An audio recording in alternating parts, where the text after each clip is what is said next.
Hello everyone, Coursera UPSC में आप सभी का स्वागत है। UPSC civil service test series में ये हमारा सेट नंबर 60 है। 60 नंबर सेट है। इस सेट में कुल 15 एमसीक्यू है। आज का हम कट ऑफ रखते हैं 10। अगर आप 10 सही कर पाते हैं तो आप इस सेट में क्वालिफाई होंगे और आप लोगों के रिस्पांस के अकॉर्डिंग हम इस सेट का अगला भाग लाएंगे। अगर इसमें कम से कम 5 लोग ही सीरियसली इसको फॉलो किए तो अगला सेट आएगा, अदरवाइज इस सेट को आज के बाद बंद कर दिया जाएगा, क्योंकि 60 सेट कंप्लीट हो चुके हैं। हमने बताया था 60 सेट लगभग लाएंगे, तो 60 सेट कंप्लीट हो चुका है। अगर आप लोगों ने बढ़िया रिस्पांस दिया तो इस सेट को आगे बढ़ाया जाएगा, अदरवाइज बंद कर दिया जाएगा। तो आप नीचे कमेंट बॉक्स में जरूर बताइएगा कि इस सेट को आगे बढ़ाया जाए या ना बढ़ाया जाए। आज के सेट में अति महत्वपूर्ण एमसीक्यू सेलेक्ट करके हमने लाया है। आप प्रयास कीजिए इनको सॉल्व करने का। अगर आप 10 सही कर पाते हैं तो आप इस सेट में क्वालिफाई होंगे। याद रखिएगा, नेगेटिव मार्किंग जितना यूपीएससी करती है उतना ही है इसमें भी। तो चलिए आज का पहला क्वेश्चन देखते हैं। पहला क्वेश्चन है, बंगाल की खाड़ी की तुलना में अरब सागर में चक्रवाती तूफानों का खतरा अपेक्षाकृत कम होता है, इसका क्या कारण है? तो बताइए। कथन एक कह रहा है बंगाल की खाड़ी अरब सागर से अधिक गर्म है। कथन दो कह रहा है अरब सागर में बंगाल की खाड़ी की तुलना में कम लौटता है। कथन तीन कह रहा है प्रशांत महासागर में उत्पन्न होने वाले तूफान भी बंगाल की खाड़ी में चक्रवात को प्रभावित करते हैं। कथन चार कह रहा है कि गंगा ब्रह्मपुत्र नदियों से ताजे जल का निरंतर प्रवाह बंगाल की खाड़ी में चक्रवात अवसाद के निर्माण के लिए आदर्श दशा निर्माण करते हैं। तो बताइए इनमें से कौन सा कथन सही है? उम्मीद है सभी लोगों ने आंसर लगा लिया होगा। देखिए हम इसको साइड से समझते चलते हैं। पहले देखिए, अगर अरब सागर इधर मान लीजिए, बंगाल की खाड़ी इधर मान लीजिए, तो ये पहले तो आकृति में छोटी है और नदियाँ किस में सबसे ज़्यादा गिरती हैं? तो बंगाल की खाड़ी में हमारी गिरती हैं। अब देखिए बंगाल की खाड़ी में नदियाँ गिरती हैं, आगे फ्रेश वाटर इसमें करती इंक्लूड करती हैं, तो इसके जल स्तर की तुलना में देखें लौटता दोनों में किस में ज़्यादा होगी? लौटता। तो अरब सागर में लौटता ज़्यादा होगी क्योंकि फ्रेश जल इसमें कम मिलता है और बड़ा भी है, और इसमें फ्रेश जल ज़्यादा मिलता है, छोटा आकार है। तो इसे ऐसे में आपको समझ सकते हैं कि लवड़ता वाला जो मामला था यहाँ पे, अरब सागर में बंगाल की खाड़ी की तुलना में लवड़ता कम है, तो ये बिल्कुल गलत हो जाता है। एक दो गलत हो जाता है। आप दो जैसे कट करेंगे तो आप शायद आंसर पे पहुँच सकते हैं। हाँ बिल्कुल आंसर पे जा सकते हैं। देखिए ऐसे में आपका आंसर सी हो गया। अगर जिन लोगों ने भी ऐसे इस तरीके से एलिमिनेशन मेथड के माध्यम से सही किया है तो बिल्कुल सही आप काम कर रहे हैं। आपकी यूपीएससी क्वालिफाई होने की प्रायिकता ज़्यादा है, क्योंकि हमें वहाँ पे सारे क्वेश्चन के सारे विकल्प हमें आए ये ज़रूरी नहीं है, लेकिन हमें जो आ रहा है उसके बेस पे सॉल्व करना ज़रूरी होता है। तो आप देखिए बंगाल की खाड़ी जो है अरब सागर से अधिक गर्म है, तो ये कैसे सही है बताइए? फ्रेश वाटर आके मिलता है, फ्रेश वाटर एकदम ऊपरी लेयर पे रहता है, तो वहाँ पे तुलनात्मक रूप से किसके अरब सागर की तुलना में इसका जलस्तर मतलब जो होता है वाटर ऊपरी होता सरफेस वो ज़्यादा गर्म होता है। जब ज़्यादा गर्म है तो ऐसे में होता क्या है कि तूफान और चक्रवात के आने की संभावना ज़्यादा बढ़ जाती है। तो ऐसे में सभी कथन इसके सही हैं। यहाँ पे उसके एक्सप्लेनेशन दिए हुए हैं, आप रोक के वीडियो आसानी से समझ सकते हैं। जो चीज़ें हमने समझाया वही चीज़ें यहाँ पे हैं कि फ्रेश जो नदियाँ आती हैं इसमें ब्रह्मपुत्र गंगा जैसी बड़ी बड़ी नदियाँ आके इसमें जल मिलाती हैं, फिर मीठे जल का स्तर बढ़ जाता है, तो इसकी वजह से क्या होता है अवसाद के लिए आदर्श दशा बन जाती है, जो चक्रवात को निर्माण के लिए ज़्यादा बेहतर होता है। लो प्रेशर जनरेट हो जाता है, आपको पता होगा। अब ये आगे में भी इसमें क्वेश्चन हो, या फिर पिछले सेट में हमने चक्रवात के बारे में अच्छे डिस्कस किया था, आप पिछला सेट जाके सॉल्व करके देख सकते हैं वहाँ पे। चलिए आज का अगला क्वेश्चन है, निम्नलिखित में से कौन से कार्य राज्य विधानसभा द्वारा किया जा सकता है लेकिन राज्य विधान परिषद द्वारा नहीं? तो बताइए। कथन एक कह रहा है राज्य वित्त आयोग की रिपोर्ट पर विचार। कथन दो कह रहा है राज्य के राज्यपाल द्वारा जारी अध्यादेश की स्वीकृति। कथन तीन कह रहा है राज्यसभा में राज्य के प्रतिनिधियों का चुनाव। कथन चार कह रहा है कि धन विधेयक को प्रस्तुत करना। तो बताइए कौन सा ऐसा कार्य है जो राज्य विधानसभा में तो किया जा सकता है राज्य विधान परिषद में नहीं? उम्मीद है आपने सभी लोगों ने आंसर लगा लिया होगा।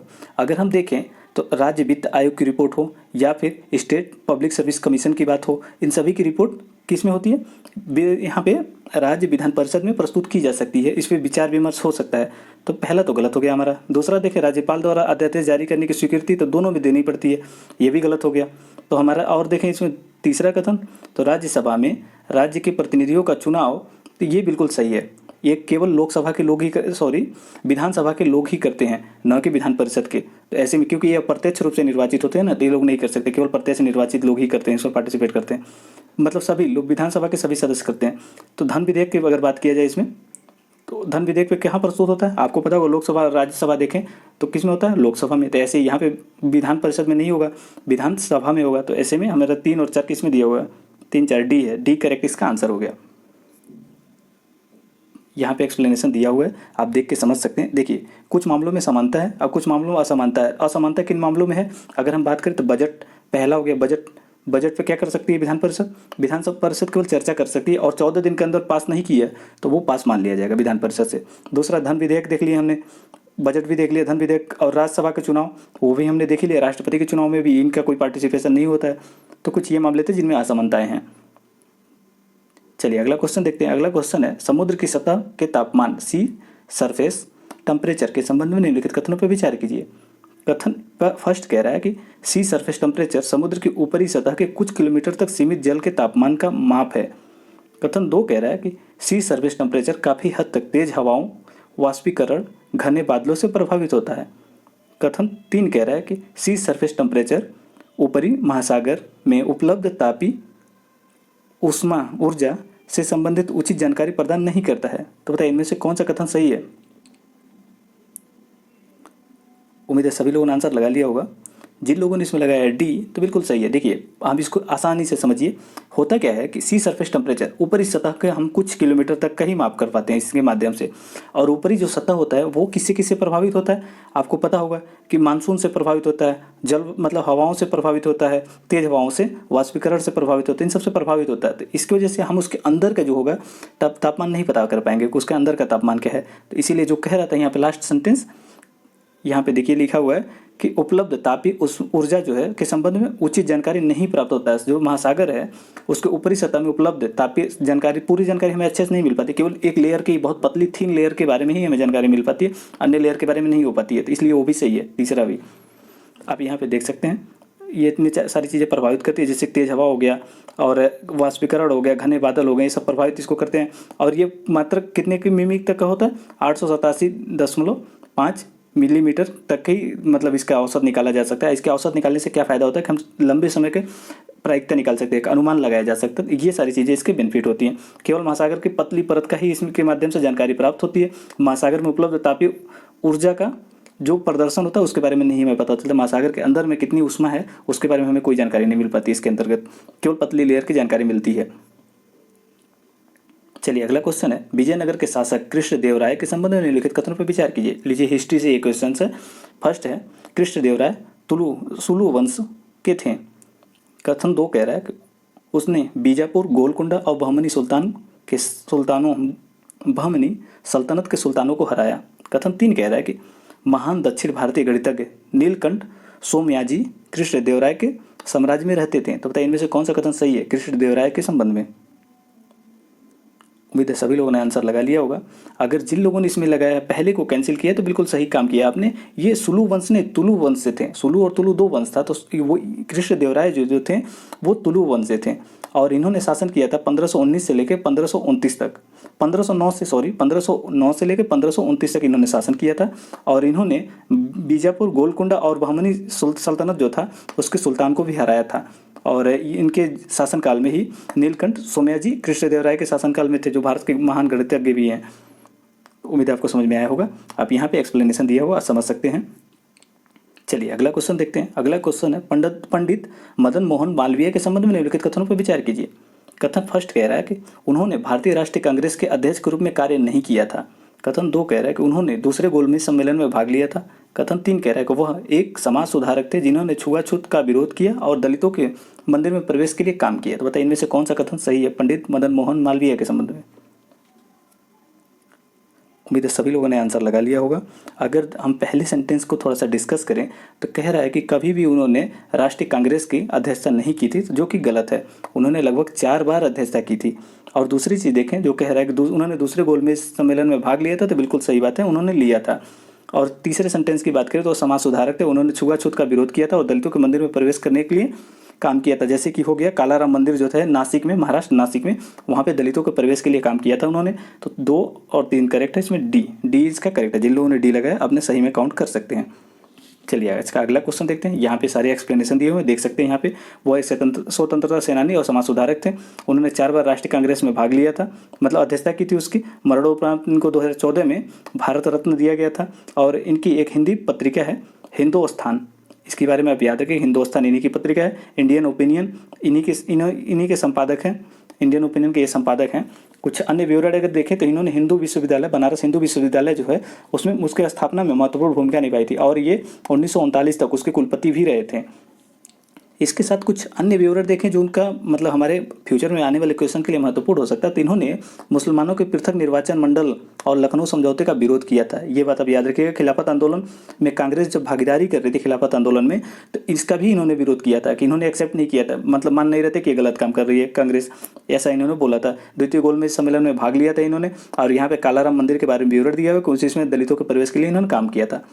चलिए अगला क्वेश्चन देखते हैं। अगला क्वेश्चन है, निम्नलिखित में से कौन सा कथन यू आकार की आर्थिक सुधार की व्याख्या करता है? यू शेप्ड रिकवरी के बारे में आपको बताना है। कथन एक कह रहा है कि वह अर्थव्यवस्था जो अति गिरावट के बाद आकस्मिक तेजी के साथ ऊपर उठती है।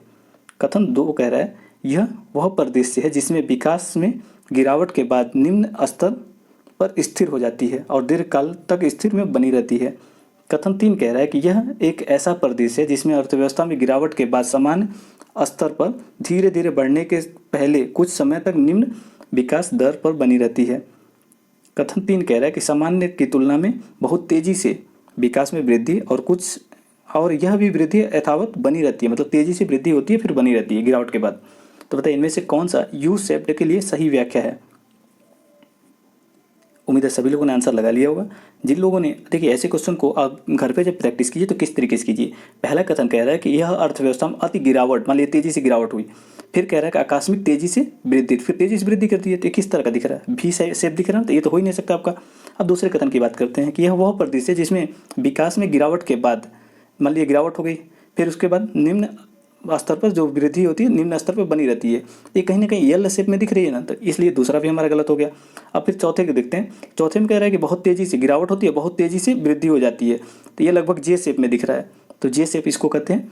तो इसलिए भी नहीं हमारा सही व्याख्या इसमें कर रहा था सी में। अब सी को थोड़ा सा समझ लीजिए, सी कैसे हो सकता है। कह रहा है कि जिस अर्थव्यवस्था में गिरावट के बाद, मान लीजिए गिरावट हुआ, फिर कह रहा है कि सामान्य स्तर पर धीरे धीरे बढ़ने के साथ धीरे धीरे बढ़ता है फिर, और उसके बाद कह रहा है कि वृद्धि तेज हो जाती है, मतलब कुछ समय के लिए निम्न रहती है, फिर उसके बाद बनी तेज हो जाती है, बढ़ने लगती है। तो कुछ समय तक स्थिर बनी रहती है, लगभग स्लो है यहाँ पे, फिर अचानक बढ़ गई, यू शेप यही हो गई रिकवरी। उम्मीद आपको समझ में आ गया होगा। यहाँ पे देखिए 6 तरह का शेप दिया हुआ है, आप आसानी से समझ सकते हैं इसको। देखिए डब्लू शेप में आप यहाँ पे समझ सकते हैं। डब्लू शेप क्या होगा कि पहले गिरे मतलब अर्थव्यवस्था में गिरावट आई, फिर बढ़ी, फिर गिरावट आई, फिर बढ़ी और बढ़ती चली गई, तो ये डब्लू शेप हो गया। एल शेप में क्या होता है? गिरी और उसी तरह का कंटिन्यू बनी रह गई। जे शेप में क्या हो गया? गिरी और खूब तेजी से वृद्धि करके, तो जे शेप में हो गया, जो कि लास्ट सेंटेंस दिया हुआ था। उम्मीद आपको समझ में आ गया होगा। चलिए जेड शेप में क्या होता है? जेड शेप में रिकवरी में क्या होता है कि एक तरह का संतुलन बना रहता है, पहले मतलब ऐसे बनी लगातार बराबर जाती है, फिर गिरती है, फिर बढ़ती है, तो इस तरीके से कुछ देखने के लिए मिलता है हमको। चलिए अगला क्वेश्चन है, लोक नृत्य के संबंध में निम्नलिखित युग्मों पर विचार कीजिए। यहाँ पे लोक नृत्य दिया, उसका राज्य से संबंध दिया हुआ। कथन एक कह रहा है कि गरबा गुजरात से है। कथन दो कह रहा है कालबेलिया राजस्थान से। कथन तीन कह रहा है कि रासलीला उत्तर प्रदेश। कथन चार कह रहा है कि पाइका मध्य प्रदेश। तो बताइए इनमें से किसका मिलान सही है? उम्मीद है सभी लोगों ने आंसर लगा लिया होगा। जिन लोगों ने गरबा को गुजरात माना है, कालबेलिया राजस्थान, रासलीला उत्तर प्रदेश और पाइका मध्य प्रदेश समझ करके इसको कैंसिल कर दिया, तो बिल्कुल सही काम किया है। ये उड़ीसा का है, दक्षिण उड़ीसा में मनाया होने वाला वहाँ का लोक नृत्य है, और ये एक तरह का ये मार्शल आर्ट है। तो इसलिए चौथा गलत हो गया। जैसे 4 कैंसिल करेंगे हमारा आंसर आसानी से ए लग जाएगा सही। जिन लोगों ने ए लगाया अपना सही काउंट कर सकते हैं। आप यहाँ पे देख सकते हैं सबके बारे में विवरण दिया हुआ। पाइका जो है ये कहाँ पे, जो उड़ीसा के दक्षिण भाग है वहाँ पे मार्शल आर्ट है, ये युद्ध कला है। और अन्य चीज़ें देख लेते हैं। यहाँ पे गरबा दिया हुआ जो नवरात्रि के समय में किया जाता है। गर्भदीप इसका उदाहरण होता है गरबा का। इसमें क्या होता है कि महिलाएं मतलब गोला बना करके नृत्य करती हैं इसमें। और कालबेलिया समुदाय की महिलाएं, मतलब ये राजस्थान के कालबेलिया समुदाय की महिलाएं द्वारा किया जाने वाले एक लोक नृत्य है। नागा के समान है, जैसे नागालैंड के नागा जो हैं उनके समान ही ये सपेरे द्वारा बजाया जाने वाला सुविसर विद्य मतलब वाद्य यंत्र है। इसी का अगर पूछ लिया जाए आपसे कालबेलिया का जो वाद्य यंत्र है, प्रमुख वाद्य यंत्र क्या है, तो आप याद रखिएगा कि वहाँ का बीन जो होता है वो उनका प्रमुख वाद्य यंत्र है। और यूनेस्को ने इसको 2010 में मानव की अमूर्त सांस्कृतिक विरासत प्रतिनिधि सूची में इसको सम्मिलित कर लिया था। यहाँ के गीत और नृत्य दोनों को सम्मिलित किया था। और ब्रज जो भाषा है, ब्रज रासलीला उत्तर प्रदेश मथुरा रीजन में होता है, वहाँ का लोक नृत्य है। और राधा कृष्ण की प्रेम कथाओं को इसमें बताया जाता है। तो चलिए अगला क्वेश्चन देखते हैं। अगला क्वेश्चन है, भारतीय पशु कल्याण board animal welfare board of India के संबंध में निम्नलिखित कथनों पर विचार कीजिए। कथन एक कह रहा है कि भारतीय पशु कल्याण बोर्ड वन्य जीव संरक्षण अधिनियम 1972 के तहत स्थापित एक वैधानिक सलाहकारी निकाय है। कथन 2 कह रहा है कि यह श्रीमती रुक्मिणी देवी अरुंडेल के नेतृत्व में शुरू किया गया था। कथन 3 कह रहा है कि यह पशु कल्याण संगठनों को अनुदान प्रदान करता है और पशु कल्याण के मुद्दों पर भारत सरकार को सलाह देता है। तो बताइए इनमें से कौन सा कथन सही है। उम्मीद है सभी लोगों ने आंसर लगा लिया होगा। जिन लोगों ने इसमें पहले सेंटेंस को कैंसिल किया है, और क्यों कैंसिल किया है कि ये देखिए हुआ क्या था, पशु क्रूरता निवारक अधिनियम 1960 की धारा 4 के तहत 1962 में इसकी स्थापना की गई थी, न कि 72 में। तो ये चीज़ गलत हो गया। और दूसरा कथन देखें तो इसमें यह श्रीमती रुक्मिणी देवी अरुंडेल के नेतृत्व में स्थापित किया गया था, तो ये बिल्कुल सही है। कथन 3 देखें तो पशु कल्याण संगठनों को अनुदान प्रदान करता है और पशु कल्याण के मुद्दों पर भारत सरकार को सलाह भी देता है, तो ये भी बिल्कुल सही है। तो इसमें हमारा सही आंसर निकलता है सी इसका करेक्ट आंसर है। कुछ विवरण यहाँ पे दिए हुए हैं। 50 वर्ष से भी पुराना हो गया, जैसे कि इसकी स्थापना सब समझ पा रहे होंगे, एक वैधानिक सलाहकारी निकाय है। तो यहाँ से भी हमने जो समझा दिया आपको। चलिए अगला क्वेश्चन देखते हैं। अगला क्वेश्चन है पूसा डिकम्पोजर बहुत ही महत्वपूर्ण, इसको ट्रिपल M डाल के रख सकते हैं। इसको यूपीएससी में पूछे जाने की पूरी संभावना है, क्योंकि दिल्ली में जो फॉग बनता है, कोहरा जैसी स्थिति बन जाती है, धूम कोहरा जैसी स्थिति बनती है, तो इसके लिए काफ़ी महत्वपूर्ण इन्वेंशन है। पूसा डिकम्पोजर के संबंध में निम्नलिखित कथनों पर विचार कीजिए। कथन 1 कह रहा है यह एक कवक आधारित तरल घोल है जो कठोर ठूंठ जो होता है, जो समझते हैं ना, धान की फसल जो होती है जब उसकी कटाई हो जाती है तो उसके जो बचते हैं अवशेष उसको ठूंठ कहते हैं, को इस हद तक नरम कर सकता है कि उसे आसानी से खेत में मिट्टी के साथ मिलाकर खाद के रूप में प्रयोग किया जा सकता है। कथन 2 कह रहा है यह मिट्टी के आवश्यक रोगाणु और पोषक तत्वों को बनाए रखने में मदद करता है। कथन 3 कह रहा है कि डिकम्पोजर 1 से 2 दिन के भीतर पराली को विघटित कर सकता है। तो बताइए इनमें से कौन सा कथन सही है।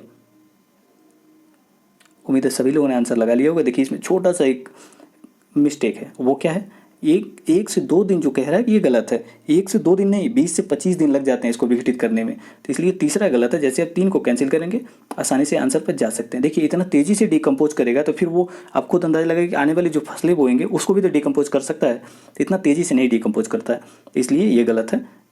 3 हमारा आंसर ए निकल गया। जिन लोगों ने ए लगाया था उनका बिल्कुल सही है। आप यहाँ पे देख सकते हैं सारे विवरण दिए हुए हैं, और IARI के अनुसार ये 20 से 25 दिन लगते हैं, समय लगता है, और ये बहुत तेज़ी से डिकम्पोज करके और उसको उर्वरक बना देता है। बाकी बातें जो हमने बताया वो सब सही थी। आप उसका यूज एक जगह और कर सकते हैं कि किसानों के अतिरिक्त आय के लिए क्या कर सकते हैं, तो उसमें आप बता सकते हो कि उनकी खेतों की उर्वरता बढ़ाने के लिए हम पूसा के उपयोग कर सकते हैं। पूसा डिकम्पोजर के माध्यम से हम कर सकते हैं, ऐसी उर्वरता उनके खेतों की बनी रहेगी, उत्पादकता बढ़ जाएगी। चलिए आज का अगला क्वेश्चन है जीरो कूपन बॉन्ड के संबंध में निम्नलिखित कथनों पर विचार कीजिए। कथन फर्स्ट कह रहा है जीरो कूपन बॉन्ड छूट पर जारी किए जाते हैं और सम मूल्य पर भुनाए जाते हैं। कथन 2 कह रहा है कि ऐसे बांडों पर आवधिक अंतराल पर कोई ब्याज भुगतान नहीं किया जाता है। कथन 3 कह रहा है कि ये विशेष प्रकार के बांड होते हैं जो केवल केंद्र सरकार द्वारा विशेष रूप से विशेष संस्थानों को जारी किए जाते हैं। तो बताइए इनमें से कौन सा कथन सही है। देखिए अभी ये न्यूज़ में था जीरो कूपन बॉन्ड, इसलिए क्वेश्चन को डाला गया। इसको भी इंपॉर्टेंट में काउंट कर सकते हैं। फिलहाल ये तो आपको हमेशा याद हो जाएगा, अभी हम समझा देंगे इसको। तो बताइए इनमें से कौन सा कथन सही है। उम्मीद है सभी लोगों ने आंसर लगा लिया होगा। जिन लोगों ने यहाँ पे देखा है केवल शब्द देख के अलर्ट हुआ, तो बिल्कुल सही काम किया आपने, अलर्ट रहना भी चाहिए। केंद्र सरकार द्वारा विशेष रूप से विशेष संस्थानों के लिए जारी किया जाता है, बिल्कुल गलत है। ये प्राइवेट संस्थाएं भी जारी करती हैं इसको, और गवर्नमेंट भी जारी कर सकती है। 1 और 2 इसका करेक्ट है, 1 और 2 सी में है, सी इसका करेक्ट आंसर। अगर आपने सी लगाया था तो आप सही में काउंट कर सकते हैं। देखिए अभी क्या बात हो रहा है, इसमें क्या किया जा रहा है कि गवर्नमेंट जो है उसको ये कहा जाता है फिजिकल डिफिसिट जो टारगेट है उसको अचीव करने के लिए इसका भी सहारा ले सकती है गवर्नमेंट। इसमें प्रोविजन क्या होता है कि मान लीजिए कि 100 रुपये का बॉन्ड है, 100 रुपये का बॉन्ड है, हम इसको 90 रुपये में बेच देते हैं, 90 रुपये में बेच दिए। अब बोले 3 साल बाद आप लेके आइएगा ये बॉन्ड, हम आपको 100 रुपये दे देंगे। अब इसमें जो 10 रुपये का मार्जिन है, इसी में इंटरेस्ट वगैरह सारी चीज़ें इसमें सम्मिलित हैं, सम्मिलित हैं। तो जब आप लेके आएंगे साल भर 2 साल जो भी ड्यूरेशन उसका, उसके बाद जो हमको 100 रुपये देंगे, तो जो 10 रुपया होगा वही आपका इंटरेस्ट जो समझना समझ लीजिए। तो इसमें देखिए किसी तरह का जीरो कूपन बॉन्ड पे किसी तरह का कोई भी इंटरेस्ट नहीं दिया जाता, मतलब जीरो इंटरेस्ट। आप याद रखने के लिए तो जीरो इंटरेस्ट से समझ सकते हैं। अब इन्वेस्टर्स को क्या होता है, रिसीव होता है, तो ये एक तरह का जो इन्वेस्ट करते हैं जो 10 रुपये मिला था वही मिल जाता है आपको। तो कुछ ये विवरण थे, आप इतनी सी बात याद रखिएगा। ज़्यादा डिटेल यूपीएससी नहीं पूछेगी, बस नॉर्मल सा सेंटेंस पूछ लेती है और फिर अगर पता है तो सही कर पाते हैं, नहीं तो आप फंस जाते हैं। तो इतनी सी बात बस याद रखिए कि इस पर कोई इंटरेस्ट नहीं मिलता है, और जो इन्वेस्टर होता है उसको कुछ अमाउंट जो फिक्स होता है, जो डिस्काउंट होता है वो मिल जाता है आपको बाद में, जो उस पर फेस वैल्यू होता है उसका उसी फेस वैल्यू पे वो संस्था जो जारी किया वो ले लेती है। अगला क्वेश्चन है निम्नलिखित में से कौन सी गैस या यौगिक ग्रीन हाउस गैस प्रभाव में सबसे बड़ा योगदान करती है। एक दिया है मेथेन, बी दिया है नाइट्रोजन के ऑक्साइड, सी दिया है जलवाष्प और डी दिया है कार्बन डाइऑक्साइड। तो बताइए इनमें से कौन सबसे ज़्यादा ग्रीन हाउस गैस प्रभाव को बढ़ाता है, मतलब ग्रीन हाउस गैस प्रभाव में सबसे ज़्यादा योगदान है उसका, आपको ये बताना है। उम्मीद है सभी लोगों ने आंसर लगा लिया होगा। जिन लोगों ने वाटर वेपर लगाया है बिल्कुल सही है, जलवाष्प सही है, इसका करेक्ट आंसर है जलवाष्प। आप यहाँ पे देख सकते हैं लगभग 55% योगदान अकेले वाटर वेपर करता है। उसके बाद क्या होता है, और क्लाउड करता है, फिर उसके बाद क्या होता है अदर गैसेज 28% ही योगदान करती हैं इसमें। ये बात आप याद रखिएगा। क्यों वाटर वेपर का उतना इंपॉर्टेंस नहीं रह जाता है, क्योंकि देखिए आपको जल चक्र के बारे में आपने सुना होगा, जल चक्र में ये हमेशा मतलब बदलते रहते हैं, इनकी स्थिति बदलती रहती है। तो ऐसे में ये स्थिर नहीं होते हैं, ये समय के साथ अपने स्थान को परिवर्तित करते रहते हैं वाटर वेपर जो जलवाष्प है। लेकिन जो गैसेज हैं वो कंटिन्यू 365 दिन वैसे ही रहती हैं, उसी फेज में रहती हैं और कंटिन्यू काम करती रहती हैं। ऐसे में हम देखें तो कहीं ना कहीं इनकी क्षमता बढ़ जाती है, किसकी, गैसों की। जो ग्रीन हाउस गैसेज हैं उनकी क्षमता बढ़ जाती है इनके वाटर वेपर के अकॉर्डिंग। तो इसीलिए ज़्यादा हम लोग फोकस करते हैं किस पे, गैसों पे। वाटर वेपर पर उतना फोकस नहीं किया था क्योंकि इसमें हमारा डायरेक्ट हस्तक्षेप नहीं है, हम इसको रोक नहीं सकते कि वो जलवाष्प ना हो, ऐसी चीज़ें हम नहीं कर सकते कि मानव के हस्तक्षेप से नहीं होता, ये प्राकृतिक रूप से होता है, हम इसको नहीं रोक सकते। लेकिन गैसों के एमिशन को रोक सकते हैं, तो इसीलिए हम प्रयास करते हैं, अनेक तरीके से हम प्रयास करते हैं कि एमिशन को कम से कम किया जाए। चलिए अगला क्वेश्चन है त्योसोकार वेटलैंड के संबंध में निम्नलिखित कथनों पर विचार कीजिए। कथन फर्स्ट कह रहा है कि त्योसोकार वेटलैंड सिक्किम में स्थित एक रामसर स्थल है। कथन 2 कह रहा है कि संपूर्ण त्योसोकार बेसिन एक अति लवड़ी झील है। कथन 3 कह रहा है कि यह वर्ल्ड लाइफ इंटरनेशनल के अनुसार एक महत्वपूर्ण पक्षी क्षेत्र है और मध्य एशिया के फ्लाईवे का एक महत्वपूर्ण मंच स्थल भी है। मतलब मध्य एशिया से जो पक्षियाँ आती हैं तो यहाँ पे आकर रुकती हैं, मान लीजिए मध्य एशिया से यहाँ आ रहे हैं तो इस रीजन में आकर रुकती हैं, ये बात कह रहा है तीसरा सेंटेंस। तो बताइए इनमें से कौन सा कथन सही है। उम्मीद है सभी लोगों ने आंसर लगा लिया होगा। और जिन लोगों ने त्योसोकार वेटलैंड के बारे में थोड़ा सा भी आइडिया रहा हो तो इस क्वेश्चन को बहुत इजीली कर लेंगे। कैसे कर लेंगे, अब देखिए ये जो कह रहा है कि सिक्किम में स्थित है, सिक्किम में नहीं है ये कहाँ पे स्थित है बताइए। ये सिक्किम में स्थित ही नहीं है, ये लोहड़ी झील है और ये लद्दाख रीजन में स्थित है, इसलिए ये तो पहला गलत हो गया। जैसे पहला कैंसिल करेंगे आप आंसर पे जा सकते हैं। आपका आंसर हो जाएगा 3, बी करेक्ट हो जाएगा क्योंकि एक ही में है 3, तो इसलिए आपका सही आंसर हो जाएगा बी। अगर 1 और 3 होता, 2 और 3 होता तो भी सही हो जाता, लेकिन 2 3 है नहीं, इसलिए हमारा आंसर सही हो गया बी। आप यहाँ पे देख सकते हैं दिया हुआ कुछ ब्यूरर, देखिए ये अधिक ऊंचाई पे है और ये कहाँ पे है, लद्दाख रीजन में है और चांगथांग क्षेत्र में स्थित पड़ता है लद्दाख के। आप यहाँ पे सकते हैं इस रीजन में है और त्योसोकार कहा जाता है इसको, सफ़ेद झील भी इसको कहा जाता है। सफ़ेद झील क्यों कहा जाता है, क्योंकि अति लवड़ी झील है और जलवाष्प के कारण सफ़ेद नमक के प्रवाह के कारण इसको सफ़ेद झील कहते हैं। तो वहाँ पे जो सेंटेंस सेकंड था कि अति लवड़ी झील है तो बिल्कुल सही था वो। IBA के अनुसार कहते हैं, या IBA इसको ये मानता है वर्ड क्षेत्र, मतलब मानता है कि पश्चिमी क्षेत्र इस भी है और एशिया फ्लाईवे से मतलब ये एक अच्छा मंच है। जैसे कि हमने समझाया अभी, मान लीजिए मिडिल ईस्ट से आती हैं इधर पक्षियाँ तो वहाँ पर रुकती हैं, इसीलिए एक तरह का स्थल मंच है, वहाँ पर आके पक्षियाँ रुकती हैं। चलिए अगला क्वेश्चन देखते हैं। अगला क्वेश्चन, वर्तमान में भारत की कौन सी आर्द्र भूमि मॉन्ट्रेक्स रिकॉर्ड में सम्मिलित है। कथन 1 कह रहा है कि मानसर झील, कथन 2 कह रहा है केवलादेव राष्ट्रीय उद्यान और कथन 3 कह रहा है चिल्का झील। तो बताइए इनमें से कौन सी जो झील है वो मॉन्ट्रेक्स रिकॉर्ड में अभी भी हैं। उम्मीद है सभी लोगों ने आंसर लगा लिया होगा। अगर हम देखें इसमें तो चिल्का झील बताइए अब है या नहीं। चिल्का झील को 2002 में ही निकाल दिया गया था, आपने आंसर लगा लिया होगा। चिल्का झील को 2002 में रिमूव कर दिया गया था, 93 में ऐड किया गया था, 2002 में रिमूव कर दिया गया था। अब मानसर झील की बात करें तो मानसर झील कहाँ पे स्थित है बताइए, जम्मू कश्मीर में है ये, और ये मॉन्ट्रेक्स रिकॉर्ड में सम्मिलित नहीं है। अब दूसरी बात देखें यहाँ पे केवलादेव राष्ट्रीय उद्यान, तो केवलादेव राष्ट्रीय उद्यान जो है ये सम्मिलित है, तो हमारा सही आंसर हो गया इसमें बी इसमें केवल करेक्ट आंसर है। कुछ अन्य बातें देख लें तो लोकटक झील भी है, हमारे वहाँ 2 झीलें ऐसे हैं जो अभी भी सम्मिलित है किसमें, मॉन्ट्रेक्स रिकॉर्ड में। आप यहाँ पे देख सकते हैं व्यूअर दिया हुआ है। देखिए इस समय क्या हुआ कि चिल्का झील को 93 में ऐड किया गया था, 2002 में रिमूव कर दिया गया था, तो ये चीज़ सब समझ गए होंगे। और इस समय कितनी कौन सी झील है, तो लोकटक झील मणिपुर में स्थित है और केवलादेव नेशनल पार्क, ये दोनों सम्मिलित है मॉन्ट्रेक्स रिकॉर्ड में। तो इतने व्यूअर अब याद रखिए। मानसर झील जो है जम्मू कश्मीर के राज्य में, जम्मू कश्मीर में स्थित है झील है, और केवलादेव राष्ट्रीय उद्यान तो ये अपने देख ही दिया, केवलादेव घाना राष्ट्रीय उद्यान भी इसको कहते हैं। ये कहाँ पे है, राजस्थान में, पक्षी अभ्यारण्य भी है। चलिए आज का अगला क्वेश्चन देखते हैं। अगला क्वेश्चन है कार्बन क्रेडिट की अवधारणा निम्नलिखित में से किस एक समझौते में उत्पन्न हुई थी। तो कार्बन क्रेडिट की अवधारणा कब आई थी आपको ये बताना है। कथन 1 कह रहा है पेरिस समझौते में, कथन बी कह रहा है कि मॉन्ट्रियल प्रोटोकॉल, और कथन सी कह रहा है कि क्योटो प्रोटोकॉल, और कथन डी कह रहा है पृथ्वी सम्मेलन रियो डी जेनेरियो में आया था ये। बताइए कब आया था कार्बन क्रेडिट की अवधारणा।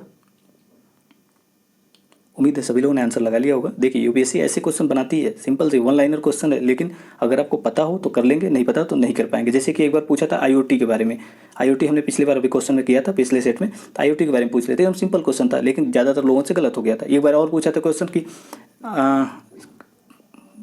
उसका लोकेशन ये रहा, मे बी उसके नीचे का आंसर था कौन सा, बेंगलुरु था। तो वो क्वेश्चन बहुत वन लाइनर होते हैं, आप इसको थोड़ा सा अगर प्रैक्टिस किए हो तो आसानी से सॉल्व कर पाएंगे। इसका अगर देखें तो क्योटो प्रोटोकॉल आंसर करेक्ट है, क्योटो प्रोटोकॉल में इसको लाया गया था। देखिए आईपीसीसी की जो बैठक हुई थी उसमें क्योटो प्रोटोकॉल को 1997 में लाया गया था और इसी के माध्यम से कार्बन क्रेडिट का प्रस्ताव रखा गया था।